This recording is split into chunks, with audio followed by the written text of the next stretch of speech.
Good afternoon. Welcome to this session.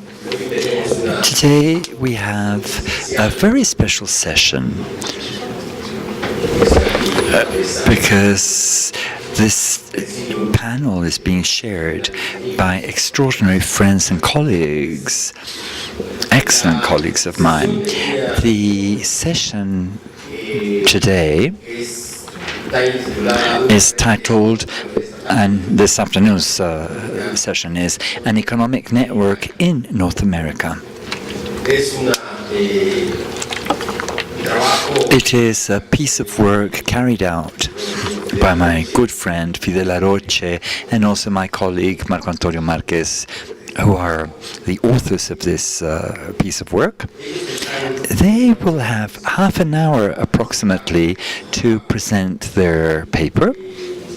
It's a highly interesting piece of work that refers to the fact that economic structures can be seen as networks and interdependent industries that are linked through output flows with a certain Raffian flavor. Reading this paper was highly entertaining, very interesting. I learned a lot, and the results are quite original, so do pay attention. Afterwards, we will have some comments by Professor Terry Barker from the University of Cambridge and my friend Christian Lega of the University of Graz, Austria. I will first present Fidel. I call him by his first name because he's a friend of mine. Fidel has a BA from the UNAM in economics. He has an MA from the CIDE, Center of Economic Development and Research, and he got his PhD in economics at the London University in 1993. Fidel Aroche is currently a full-time professor at the postgraduate study division of the Faculty of Economics in the UNAM. He's a colleague of mine there. And his research areas are multiple: environmental economy, economic structures, economic integration in North America, a regional focus, methods of input-output analysis, and multi-sectoral models. So I know he does other interesting things as well. And he's also a member of the National Researcher System at Level 2. Fidel, I give you the floor. Fidel, please. Thank you. Thank you for the presentation. Nacho Ignacio is a friend of mine. He's very kind. The next thing is to appreciate Pablo for the invitation to present this paper at this workshop. Thirdly, I want to say that Marco Antonio will not be presenting, so I'll be in charge of the presentation myself. And before going into the presentation, I'm simply going to mention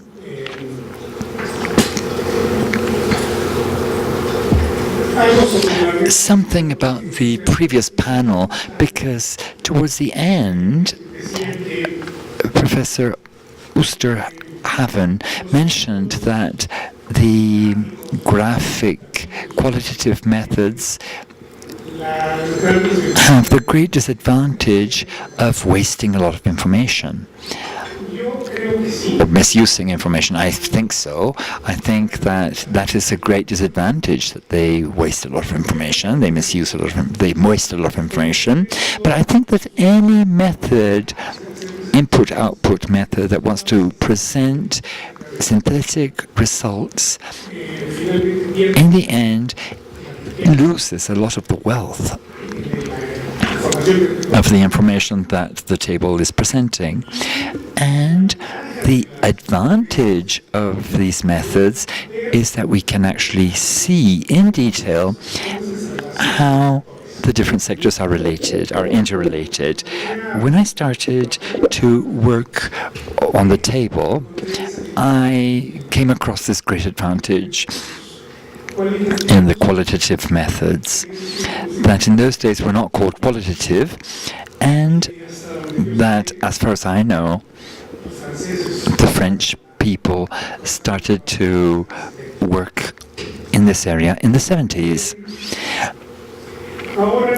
We have now tried to relate the study of qualitative methods with the construction of economic networks, with some advantages, a lot of disadvantages mainly, because sometimes we are fascinated by the technique and we forget the meanings of the technique. So sometimes we make assumptions that are all right for other social sciences, but they're not applicable to economics, and far less for input-output models. One way or another, I feel responsible for the dissemination of these methods, the input-output methods, and it seems to me that in Mexico there's a kind of over-representation of the graphic methods, the qualitative methods, the network methods, in relation to the strictly numerical methods. I don't feel responsible for that myself, but that's the way it is. I don't know why it's like that, actually. I haven't done any research into this. The truth of the matter is that I will here present then this piece of work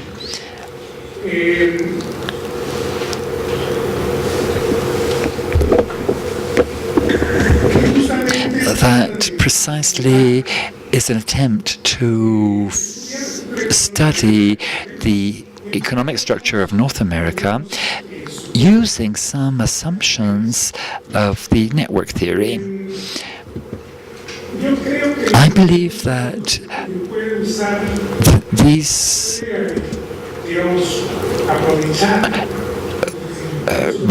a lot of the results of the network analysis can be used, and that the input-output matrix is the instrument in order to do that, taking into account, as I said a while ago, the specificities involved in each model.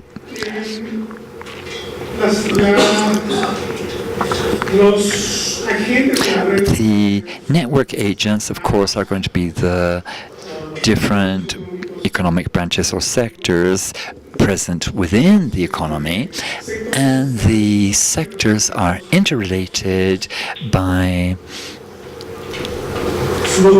they're linked through flows of commodities that the consuming sectors use as inputs.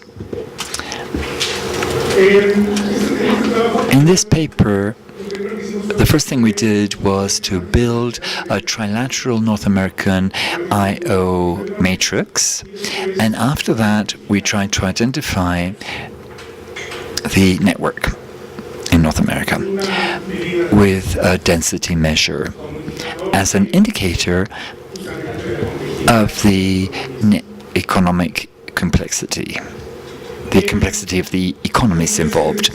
As has been mentioned here, the technical coefficient matrix, but we can also work with the exchange matrix, provides information regarding the relationship patterns between the members of the economic structure, i.e. the economic branches. The database puts together a trilateral North American matrix, and which is balanced by the RAS method. This array, this numerical array, derives from two different sources. The OECD database for the matrix for Canada and the USA, and the Mexican matrix from 1996, which is an update of the 1980 matrix. We have another matrix, another trilateral matrix that was constructed later on for the year 2005 with the same database. except that the Mexican matrix is an observed and published matrix published by INEGI, although we worked with the OECD database in order to have the three homogenized or harmonized matrices, standardized matrices. So the database contains disaggregated matrices in 42 different branches. The Mexican matrix comprises 72 branches, and the three matrices were aggregated into 32 sectors. And we will therefore have an array that you can actually read here, but here it is. Basically, on the left side of the table, we have on the main diagonal, we have the national exchange matrices for Canada, USA, and Mexico. And on the rows, the one corresponding to Canada, we have the imports that the US makes from Canada, the imports that Canada makes from Mexico, and the imports of Canada from the rest of the world, the final demand and the gross output. And each one of the matrices functions in the same way. Each of the rows in the matrix. In the row regarding the rest of the world, there is not a matrix of national exchanges for obvious reasons. And then we have a vector on value added, which is the vectors, the row files, the row vectors for each country, and then the final demand and the final or gross product output. Why do we work with North America? Because for Mexico, as Jan Oosterhaven already said, for Mexico, the world starts and ends in the USA. A lot of the trade, 80% of the Mexican trade is with the USA. And there's a very similar relationship between Canada and the USA. This issue of the Mexican and Canadian integration into the USA is earlier than the NAFTA treaty signed in agreement signed in 1994. It is not only explained by the closeness, the proximity. This is not only explained because of the geographical proximity of these three countries. And in the case of Mexico, it's explained not only because of economic reasons, but I also think that it's explained mainly for political reasons and that's the way the Mexican population sees the world. That's another reason that explains this. And I'm saying this because, especially for the European colleagues here, Mexico is not North America. Geographically, it can be under discussion whether it is North America or not. Culturally speaking, it is not North America. We have all kinds of differences. But for Mexico, the relationship with the USA is essential. Also for Canada. Curiously enough, this is one of the most interesting results that came out of this piece of work. In fact, as I said a while ago, Canada and the USA on the one hand, and the USA and Mexico on the other, have had economic relations for years, for decades. Curiously enough, Canada and Mexico do not have the same degree of economic relationships, and they don't have any relationships of any nature. All the relationships between Mexico and Canada go through the USA as an intermediary. Now, there's a natural aspect that such a large economy like the USA draws the Mexican and the Canadian economies, but there are also economic policies that consciously have encouraged the integration of these countries in this strange way. It's not really a trilateral integration, but it's two bilateral integrations, one for the north of the USA and the other for the south of the USA, with Canada, with Mexico. And that's the way the trilateral economic area was constituted. And this area could be constituted, expanded to include Central America. We understand of Central America and the Caribbean. And these countries also have a relationship with, they say they're not related between each other, and they don't have a relationship with Mexico or with Canada. That's the way things are. None of the three countries have any integration intentions, any formal or institutional integration attempts. Nobody has expressed that they desire this level of integration. If we have three countries that have a very close economic relationship,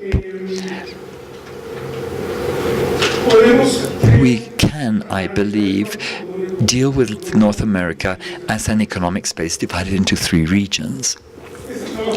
This paper, we sent it to a journal, and they told us that it wasn't a work on regional economy, because it's not three regions but three different countries. But well,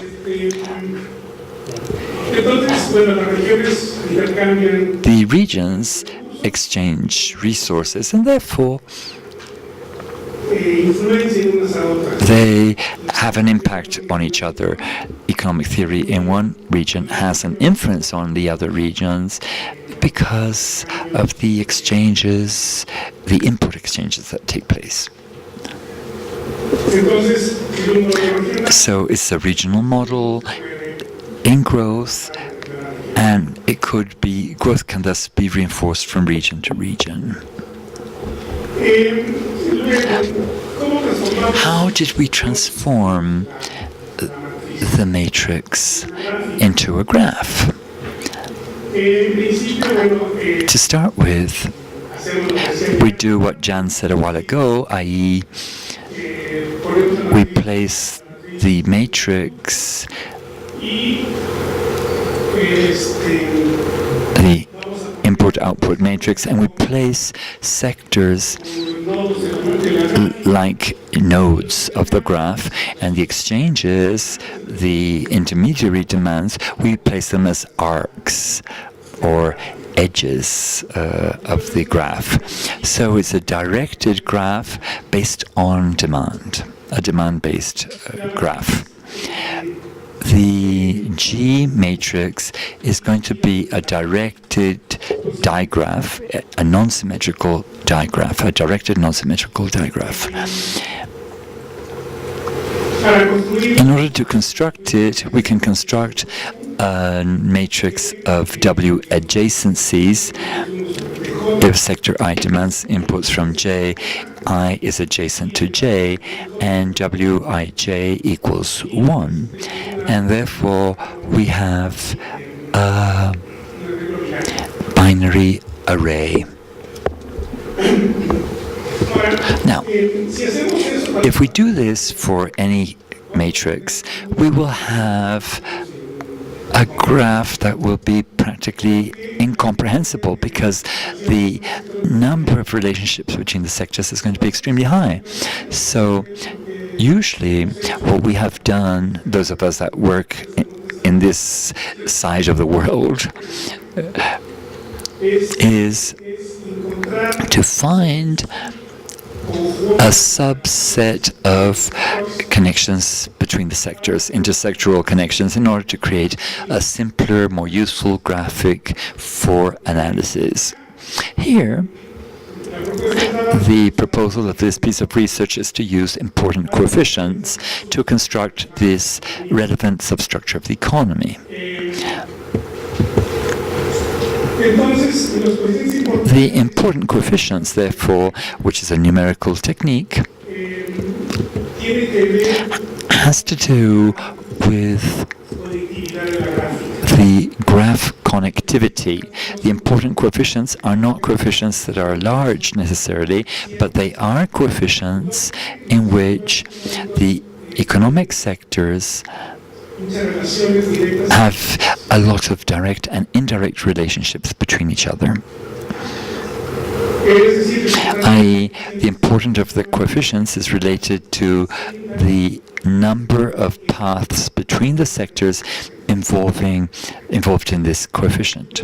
So the important coefficients are defined based on the structural aspect of the coefficient and not based on its size. The proportion of important coefficients can also be used as an indicator of the structure's complexity, and it is expected that the more complex structures contain larger proportions of important coefficients. When in the 70s the important coefficients started to be used, it was said that the developed economies would have a larger proportion of important coefficients than the less developed economies.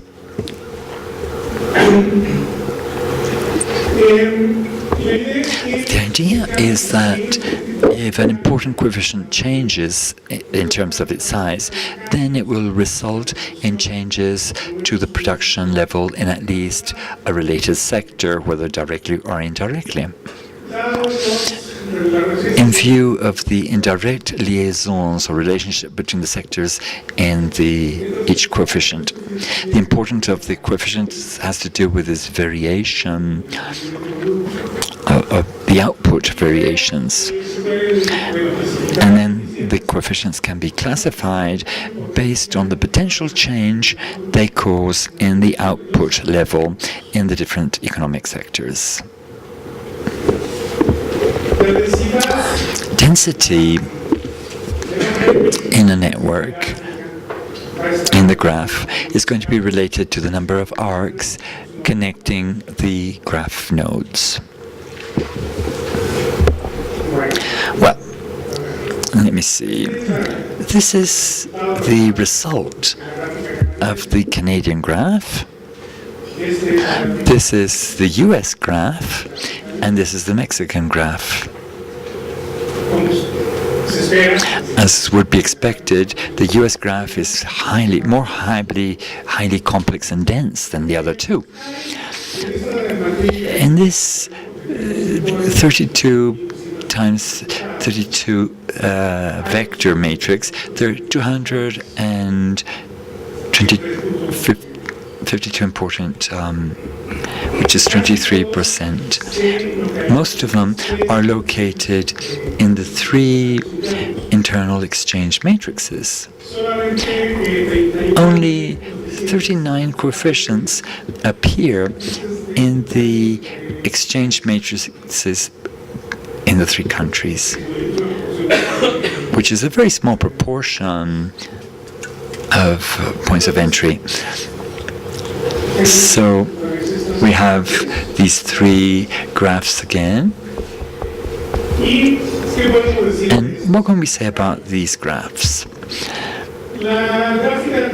The Canadian graph contains 54 arcs, 54 connections between 32 different branches.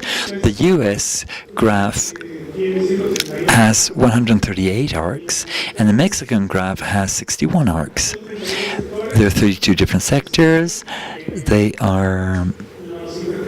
exchanges are measured in US dollars, current dollars of the year 2006. The Canadian graph shows 9 disconnected sectors. There are sectors that are not connected through important connections. The Mexican graph shows 2 disconnected sectors, and the US graph doesn't show any disconnected sector. The density for Canada, USA, and Mexico are the figures that appear on the slide. Of course, density, the complexity of the U.S. economy is overwhelming in relation to its northern and southern neighbors. So, no surprises, basically. We just measured what we already knew. This graph shows the connections between 32 sectors of North America. It's an aggregate an aggregated structure. So we've aggregated the internal matrices for the US, Canada, and Mexico, and the exchanges within the North American region.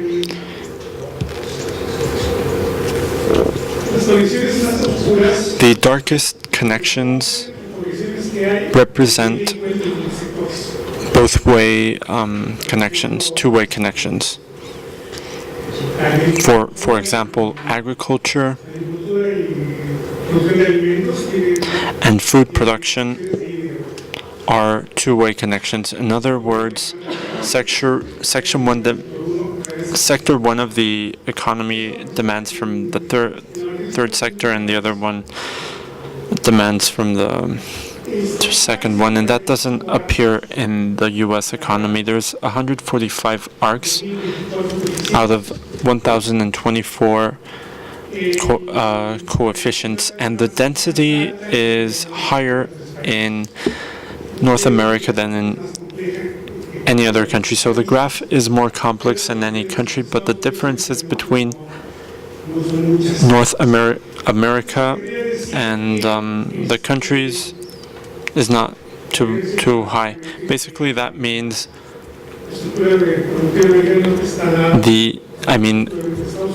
the differences with the U.S. figure are not big. In other words, the bulge of the economy is in the United States and is only slightly complemented by its neighbors. This is a graph of exchanges, commercial exchanges between the three countries, and the first thing you can notice is that the relations between the three countries are bilateral. On one hand, you have the U.S. and Canada, and Mexico and the U.S.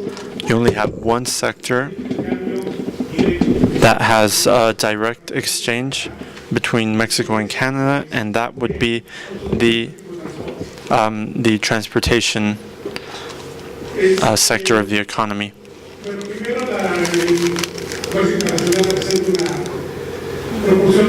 International trade represents a smaller proportion of economic transactions for each country. Sector 19, which is transportation equipment, motor vehicles, planes, and train equipment, is dominated by U.S. companies for car production, but these companies have factories in all three countries. So there's a high level of commerce between the different companies. On the other hand, Canada produces a great amount of train equipment that Mexico imports. For instance, the Mexican subway train or the Mexican subway cars are produced in Canada. But Sector 19 is not connected to the rest of the Mexican economy because it imports everything. It's an importing sector. The other 38 international sectors are, as I've already mentioned, well, it involves different sectors of the United States, and these exchanges in North America, if we remove the United States, we basically would remove the entire the bulk of the relationships taking place in North America. So I think that's more or less my presentation. An interesting thing to consider is that Canada and Mexico have similar levels of integration, despite the fact that Canada is a much richer country. It should be much more developed. And if we pay attention to to predictions on the input-output model, it should have a much more complex economy.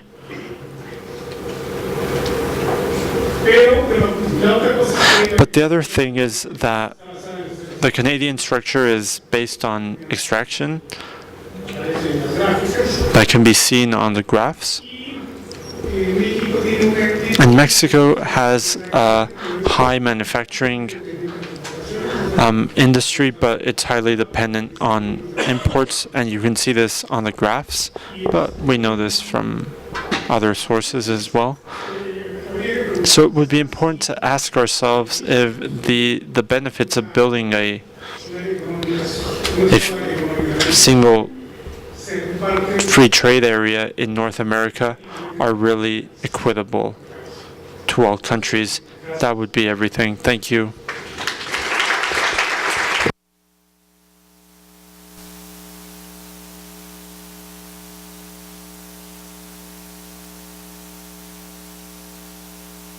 So yes, there's an asymmetry between the integration levels of the countries in of the NAFTA.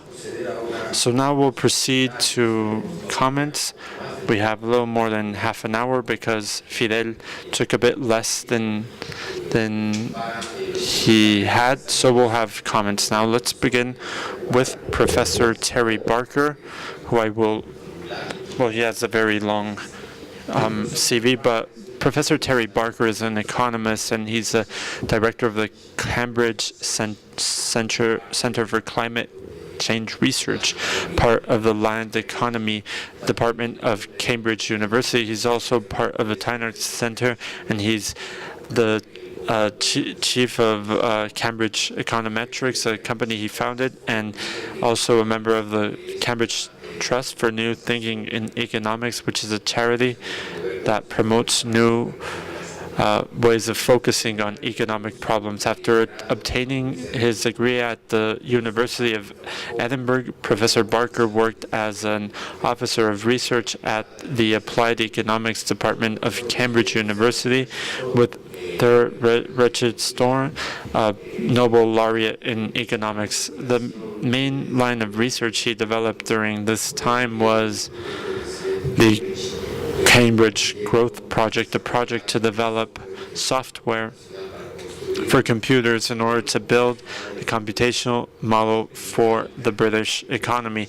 In 1985, Professor Barker co-founded Cambridge Econometrics, and he's also continued to supervise research in the application of modeling, of computational modeling, particularly the application of E3 models for environment and energy, and well, it's a 3E in English.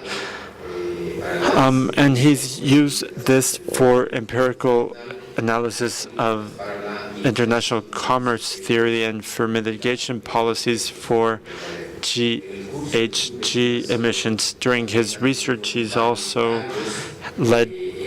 held several positions in the Intergovernment Panel on Climate Change.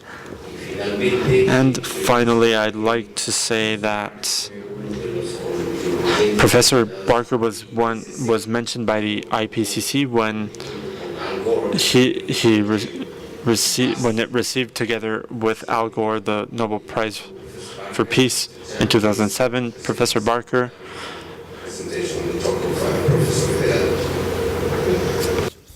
Thank you very much for those very kind remarks, and thank you for Pablo for inviting me, and thank you for this opportunity to comment. First of all, I would say that I'm not an expert in qualitative network analysis, so this was fairly new to me. I did know a little bit about network analysis, but I hadn't seen it applied to input-output tables before, so I found it very interesting, and I do have these comments, and see if this works. No. How do I advance? Perhaps. Yeah.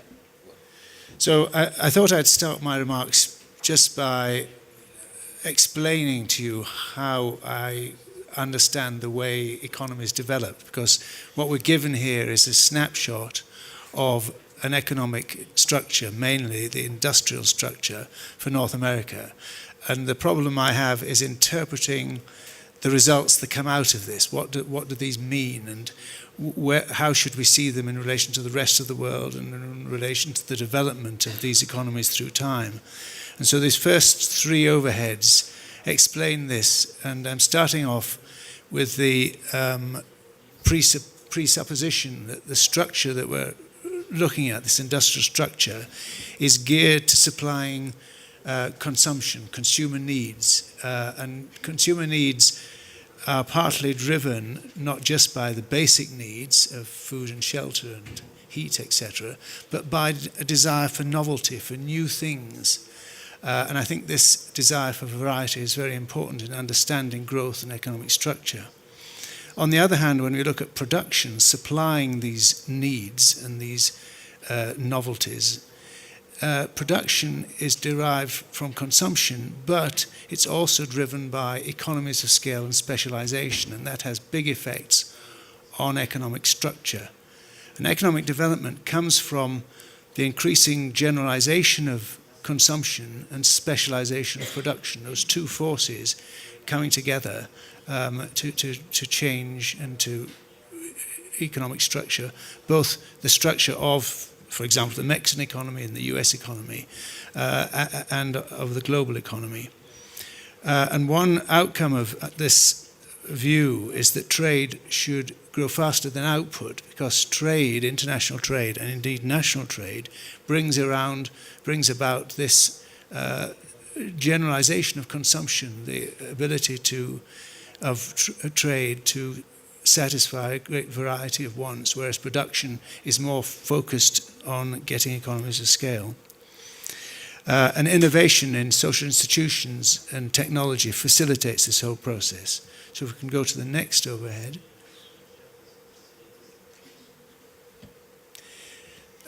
So economic development comes from these growing opportunities for consumers to discover new products, growing opportunities for firms to supply them, leading to more trade. But of course there are barriers to this trade, including transport costs, tariffs, different currencies, lack of information, legal and other differences in institutions. And the input-output for data of Mexico, Canada and US linked with trade gives a database to assess these effects. But as I say, it's a snapshot at a particular time. So move on. So these 7 regions, I'll keep this very short. One is that indivisible inputs can be spread across more output. Increased dimensions give economies of scale. This is purely physical effect. Specialization lowers costs of inputs.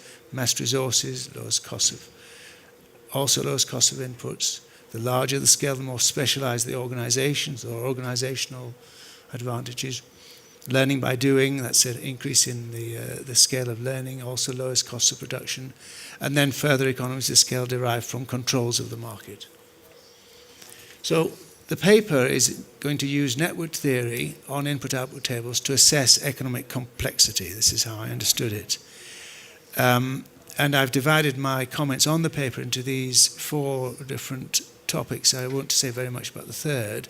The first one is the fact that it's just working on these 1-0 links.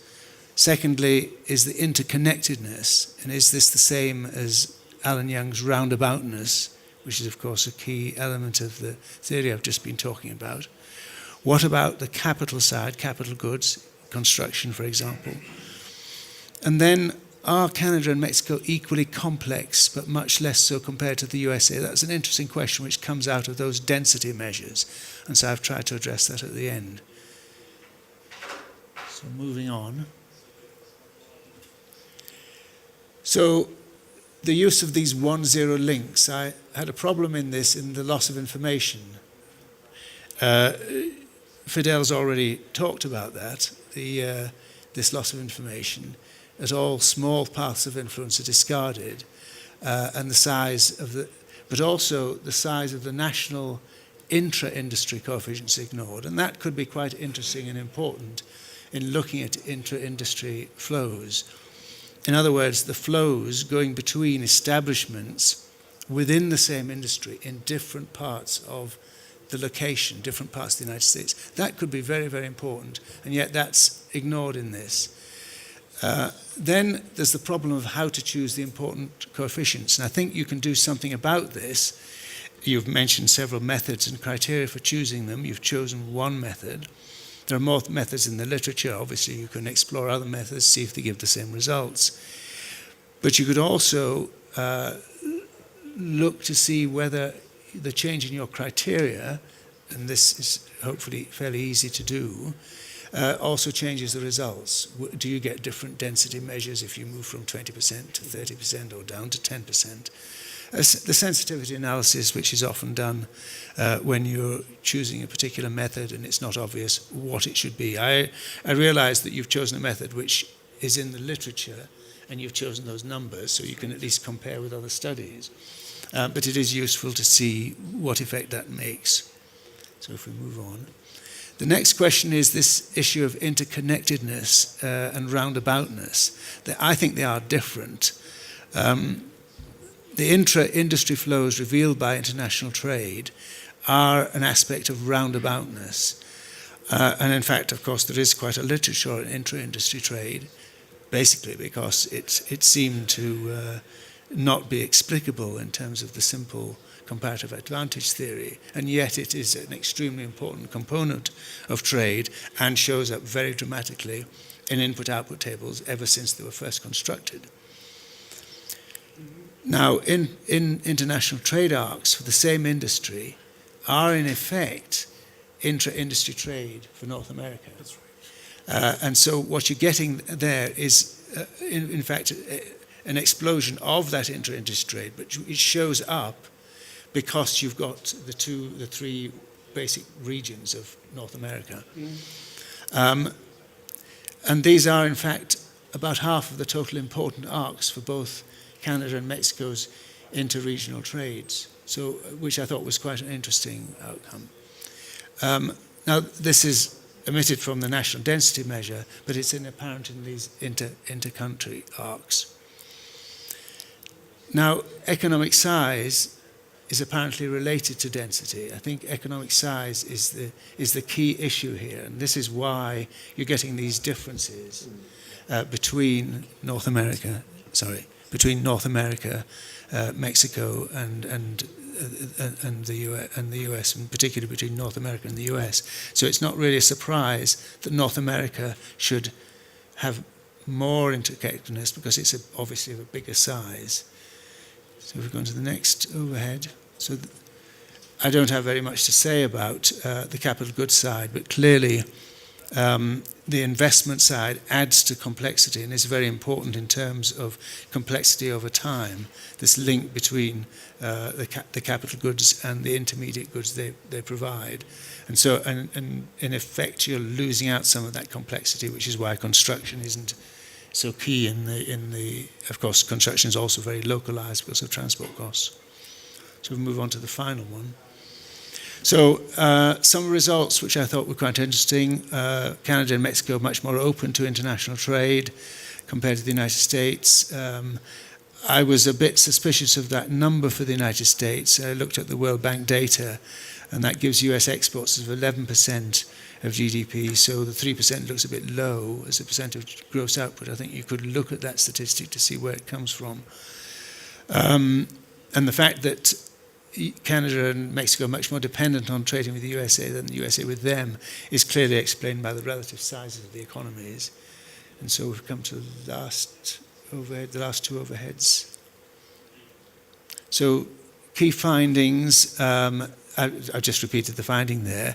The question is why this intriguing result? And my guess is and the intriguing result is why do Canada and Mexico economies appear to show comparable levels of complexity? An interesting question. Is it both because they're ancillary to the US economy and they're both approximately the same size, and the US economy is much bigger? I think that's the reason. I've given 4 explanations.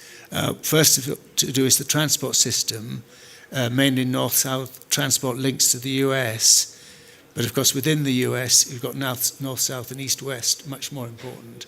It's quite difficult because of the continental divide. Both have less centralized governance than the US. They're both more provincially oriented than the US, although that may seem a surprise, but I think that's true. Services are more institutional and hence more national. So I think this is an important point, that services are more institutional based, more national, more differentiated.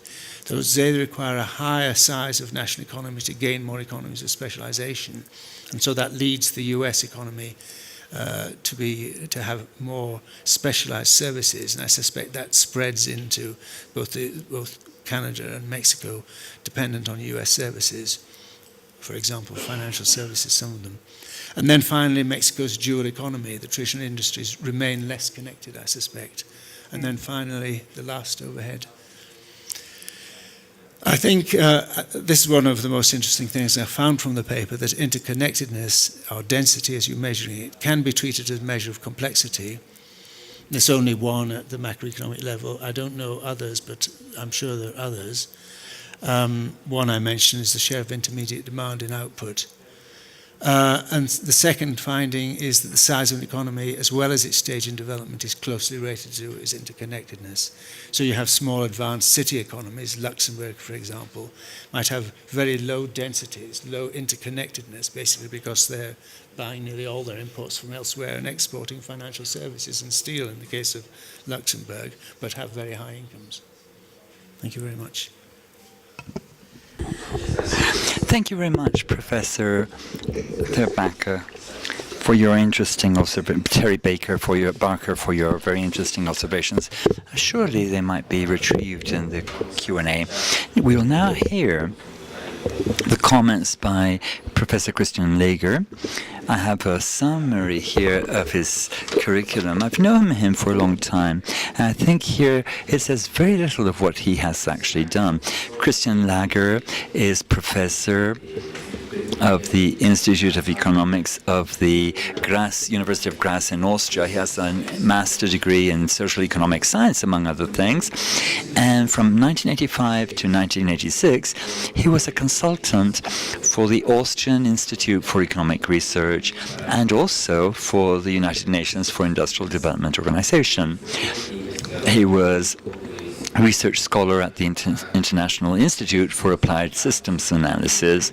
And from 1976 to 1983, he worked in the Austrian Central Statistics Office of the Austrian government in the Department of National Accounts. Christian has published a lot of work. Specifically, I know his work in the theory of capital and the Sraffian economy. So I give the floor to Christian. Thank you very much. Thank you very much, Pablo, for the occasion to visit your beautiful country and to participate at this very interesting conference. Unfortunately, or fortunately for you, most of what I wanted to say has been said by Terry Barker. Let me stress a very few points. Let me stress 2 points, 2 arguments because I love the paper, I like the paper, and 2 arguments why I don't like the paper. The first argument why I like the paper is there are really interesting conclusions. You can find some very interesting conclusions, in particular with respect to the trade patterns. Yeah? The second is whoever has worked in a statistical office, whoever has worked as a number cruncher knows how cumbersome it is to compile multi-regional input-output tables. So for this, I admire you. On the other hand, and now criticism appears. Let me put it nasty. You put so many efforts in compiling a huge mass of data, and then you destroy the data by applying a kind of arbitrary rule. Yeah? I think this is not the correct approach. I mean that to handle such a mass of data, you can do two things. One thing is to do the qualitative input-output analysis. And when Holub and Schnabel came up with their approach in the late 70s, in the early 80s, I had the feeling they destroy information. They don't use any information they could gather. So I'm not expert. Because I was not, up to that time, I was not interested in the qualitative approach. The other approach is to use until the end, until you obtain the results, a very detailed set of data, and then the art is, of course, the art of input-output presentation, of input-output analysis presentation, is to condense this huge amount of information to some topics. The second thing I would like to mention is, already mentioned by Terry as well, that a very important part of capital is not taken into account. It is fixed capital. Fixed capital has interesting temporal structure, which makes things more interesting and more complicated, but there are possibilities. And now, two ways out of the problem. To analyze what you have analyzed, I think the Pasinetti's matrix of vertically integrated capital would be a nice instrument. You could eventually also decompose that matrix by techniques which have been developed by Pyatt and Round, I think also in the early 80s. Another method is to use totally vertically integrated labor and capital coefficients. And a third method, or a third indicator, mentioned also by Terry, is the degree of roundaboutness.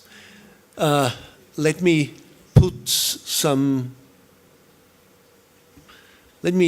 draw some attention of this degree of roundaboutness. What do we want to measure? We want to measure how roundabout, how complicated production is. Adam Smith pointed out there are many ways of producing fish. You can just jump into the water and catch the fish, or you can develop capital, a boat, a net, and so on and so on, and then produce many fish. So you can use roundabout processes, or you can use direct labor. This is the two extreme, of course. Now, what is a nice measure of roundaboutness? I think a nice measure of roundaboutness can be found in the post-Ruffian literature. It is the reciprocal of the maximum rate of profit, yeah? Which gives you a good idea how complicated the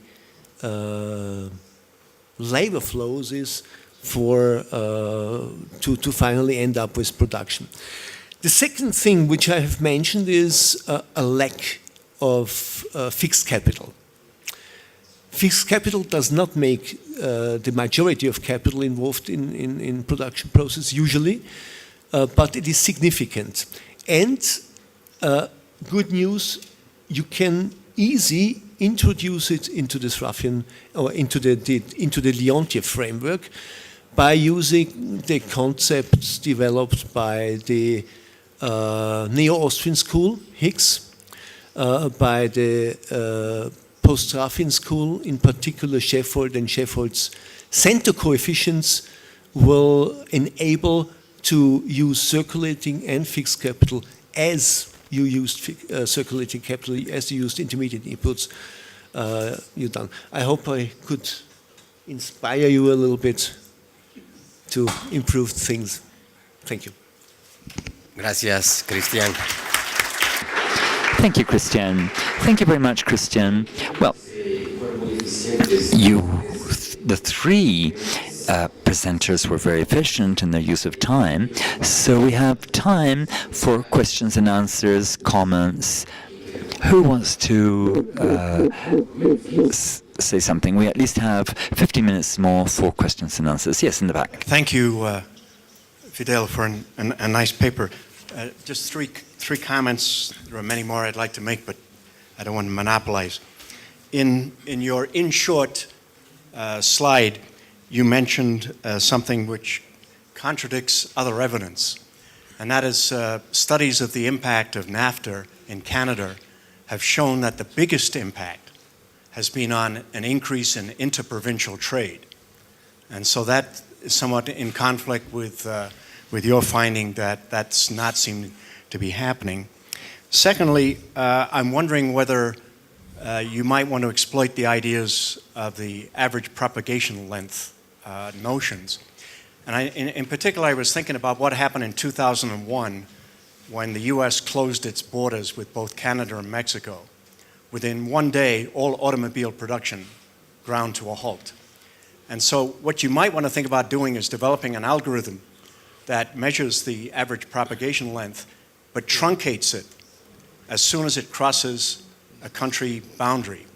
And then you can compare that with the unfettered average propagation length to see a sort of an alternative measure of importance, and that is how much now inter-country trade is affecting the ability of these countries to produce.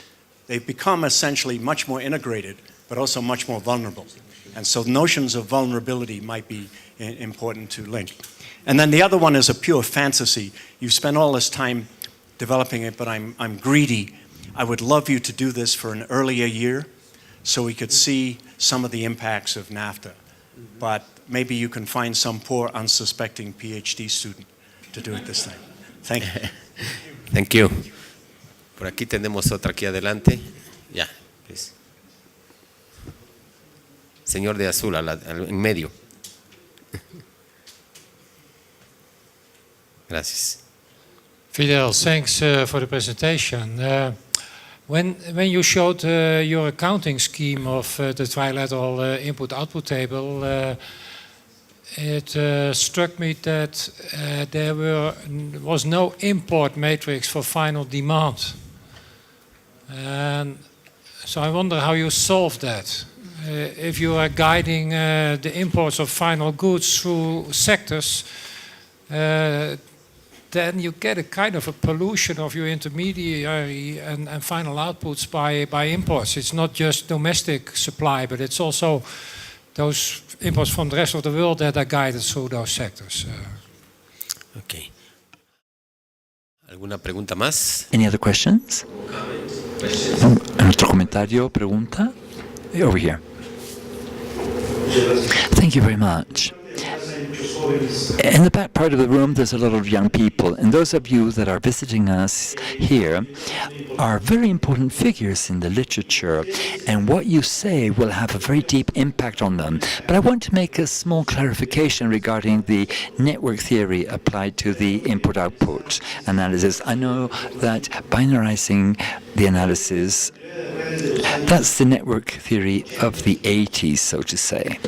The current network theory can deal with the same concepts with complete flows without losing any information at all. There is a large part of the literature that is not in the economics journals, but in the physics journals regarding network theory. I am sorry to say this, but the people specialized in physics are taking the advantage here.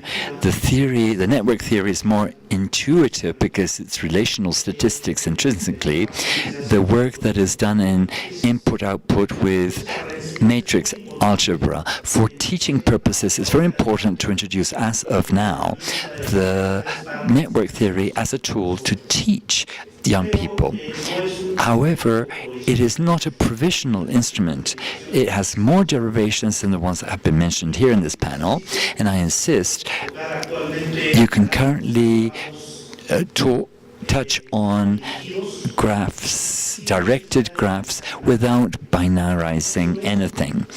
Not only that, but the old issue that we have of having vertical and horizontal models, the Gauche and Leontief models, disappear when we directly take the flow matrices, i.e. we don't need to standardize the inter-industrial flow charts, and we will get very similar results in many cases, and more general in other cases. So I don't want to deviate the young people from the use of these kind of tools yet, but that they have the opportunity to study them, and on the other hand to go into more advanced stages of the new network theory. That's the comment that has to do with the comments of Dr. Aroche and the ones that you made here on the panel. Thank you very much.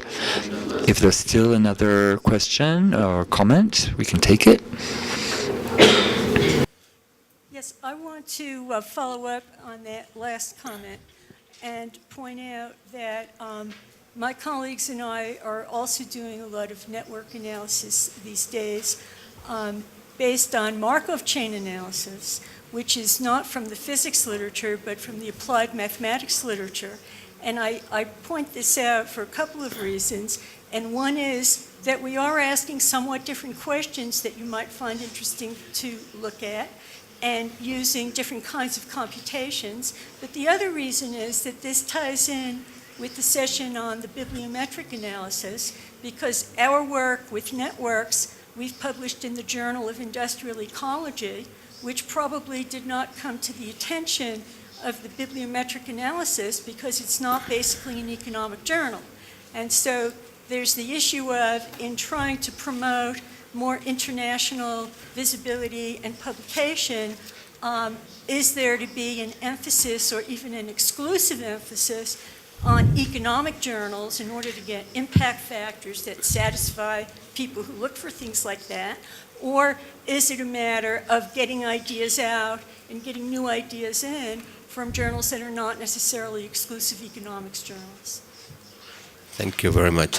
Vamos a dar ahora la oportunidad. We will now give an opportunity to Fidel and the commentators to respond if they have something to say. Fidel. Well, thank you. First of all, I want to appreciate the comments. They seem to me that many of them are highly germane, highly relevant, specifically for continuing with the work. In fact, we have constructed these two matrices, and we have not taken full advantage of them. But as Christian said, it is a lot of work. When we finish doing it, we haven't had time to do additional work based on this. I think that this issue regarding, I don't know how to translate roundaboutness, is relevant, germane. All this issue of capital goods, the absence of the analysis of capital goods or capital outputs, I think has to do with other critiques that the work has received or that can be made to the work, which is that we use the input-output matrix in a very mechanical way. We could expand the analysis and introduce other variables, more information, and so on, which I think can enrich results and especially help us to better understand what is happening. What else?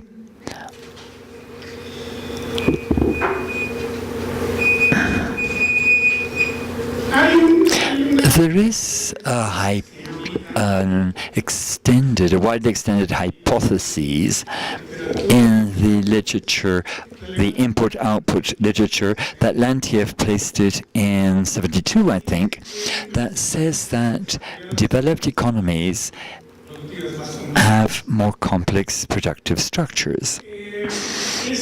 That hypothesis is independent of the size of the economy itself.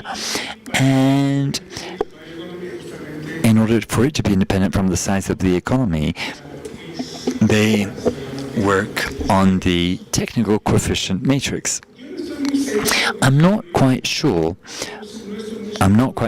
whether the difference between Mexico and Canada vis-a-vis the United States only has to do with the size of the economy, but I do think that it has a lot to do with the complexity.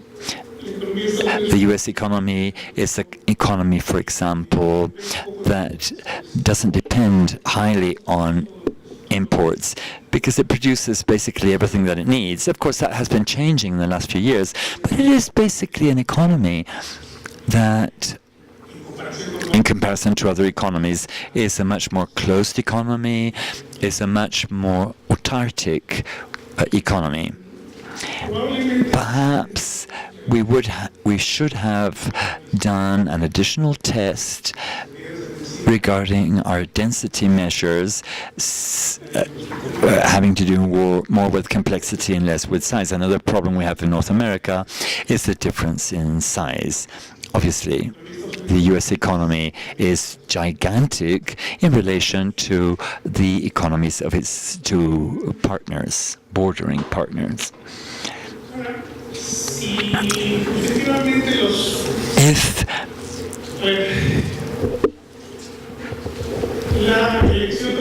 the election of the important coefficients closely followed the literature.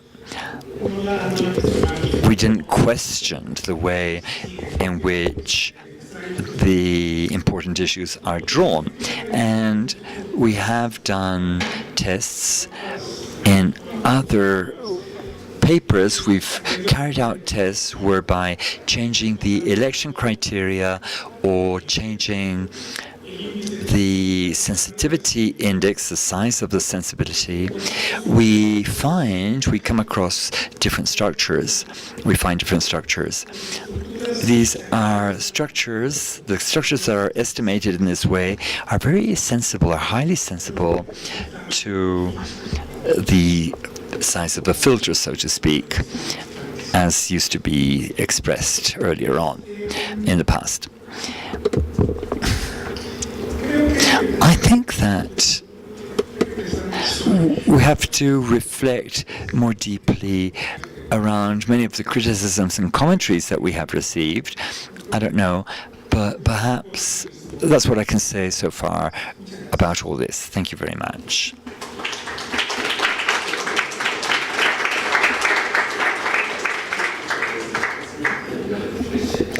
No sé si Christian or Terry quieren decir algo. We still have an additional... No, it's actually a comment and a suggestion. I think also in national input-output analysis, like in regional input-output analysis, it's extremely useful to distinguish between technical coefficients, which relate to what an industry uses product-wise from inputs from all over the world. So we're really talking about technical coefficients and about input coefficients. Now what you were comparing were input coefficients. Now in regional economics, but also in national input-output, we should define an input coefficient as the product of a technical coefficient and a self-sufficiency coefficient, which is actually a trade coefficient. And now, from that comment, my suggestion would be, if you want to talk, and a lot of the discussion, especially Terry was very strong on that point, is about technical complexity. Now, technical complexity, also with your methodology, you can research very well when looking at real technical coefficients, which include the full import matrix from the rest of the world. And then the differences between the complexity between those three economies may be much smaller, I'm certain, and may point in a different direction. And then you, as a second level, you can do the analysis which you're actually doing. That's the complexity of the internal structure. And that is size dependent. So the size of the economy comes only in after you have deducted the imports. Imports are size sensitive. The larger the economy is, the less imports you use. So their size is sort of polluting your story. So look at real technical coefficients, instead of what everybody calls technical coefficients, but which is really wrong terminology. We should abandon that. Talk about input coefficients. If you talk about a product of a technical coefficient and a trade coefficient. Fidel, no? Okay. Thank you very much for your participation in this very interesting session. We want to appreciate Fidel and Marco for this extraordinary work, and also Professor Terry Barker and Christian for their comments. Thank you very much. Good afternoon.